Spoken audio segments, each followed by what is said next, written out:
Mga kabugis, ako muli si Lito at welcome kayo sa aking channel, Marianis Garden.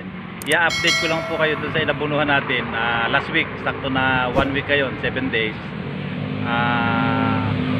Makikita nyo yung pagka-develop nya, yung ganda ng pagbubulaklak nila, makikita nyo. Ito yung isang inabunuhan natin, yan, mapansin nyo na talagang medyo bumigay na yung mga bulaklak. Ito yung isa naman. Napansin nyo ito na napakakunti pa lang ng bulaklak dati nung abunuhan natin na yung pinaghalo ba natin na yung hinalo natin na triple 40, nilagyan natin ng tubig sa hinalo natin sa kanati dinilig dito sa puno. Kukunti pang bulaklak nito dati. Ito 1 week, makita nyo napakakapal. Dito sobrang dami. Sobrang naging lusog ng pamumulaklak niya. Makita nyo, panay buko pa lang yan. Pero ito talagang pag ganito ang bulaklak nito. Talong violet kasi ito. Pero kaya ko na i-update kayo kasi yung naging develop niya, yung naging pamumulaklak niya, talagang napakarami. Nagugulat niya ako, lagi kong binabalik-balikan ito na napakaganda ang nangyari. Ayan kasi ito natagalan na medyo namulaklak ito kasi napagyo ito, nasubo sa ulan. Nung nakita ko nga na medyo nagbubuko-buko na siya, inabunuhan ko, pinakita ko sa inyo. 1 week pa lang ngayon, saktong-sakto 1 week. Pati ito, makita nyo sa video, wala siyang bulaklak na ganito. Ayan 1 week pa lang ngayon yan. Meron siya dati maliliit, ako konti. So ayan tingnan nyo. Talaga napakainam yung triple 14. Dito pa. Makita nyo. Ayan. Ito yung lipstick ito ganito yung mga lipstick, parang white. Pagkaraan nagkukuhan siya yun ang lipstick. Ang ganda.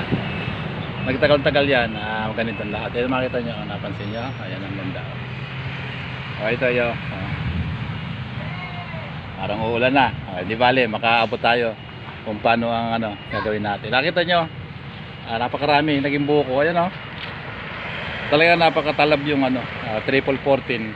Kasi pagka yung hinalo mo sa tubig, agad talab yun. Kasi sa kagaya ng ginagawa ko dati, yung buo na nilalagay ko, hindi nalulusaw agad. Ito agad may epekto.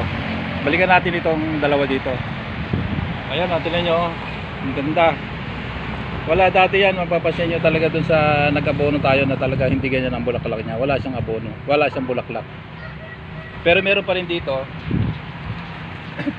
na hindi pa rin namulaklak. Ito hindi pa namulaklak. Nabunuhan din natin ito pero wala pa.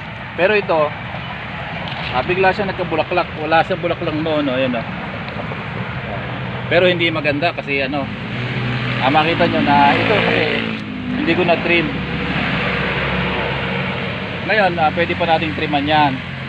Siyempre yung mga baguhan, pwede pa rin natin na triman yan kahit na medyo nag-umpisa ng magbulaklak kasi talaga hindi maganda. Hiwa-hiwalay, di ba? Nakita nyo. Dalayo. Ulan na. Itriman ko lang ito. At papakita ko sa inyo para ikuan. Ganito lang ang gagawin. Itrim nyo na ng ganyan. Kahit may bulaklak na. Sama na natin kasi talagang mamumulaklak na yan mamumulaklak siya dito, magsasanga siya dito na maliliit, mamumulaklak kagaya dito. Ayan may mga bulaklak na oras na nakusbong yan, bulaklak na yan, kaya hindi tayo matakot na triman kasi hindi rin naman maganda kung papatuloy-tuloy natin ito. Triman na natin, mamumulaklak na rin yan para mas maganda lang. Ayan, di ba? Kumanda na.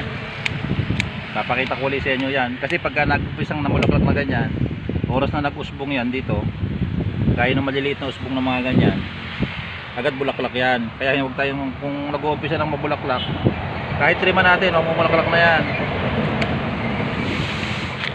Huwag lang yung sagad-sagad. Hindi naman natin sinagad ang trim. Ipinorm lang natin. Ayan, naka-form na, di ba? Mamulaklak na yan.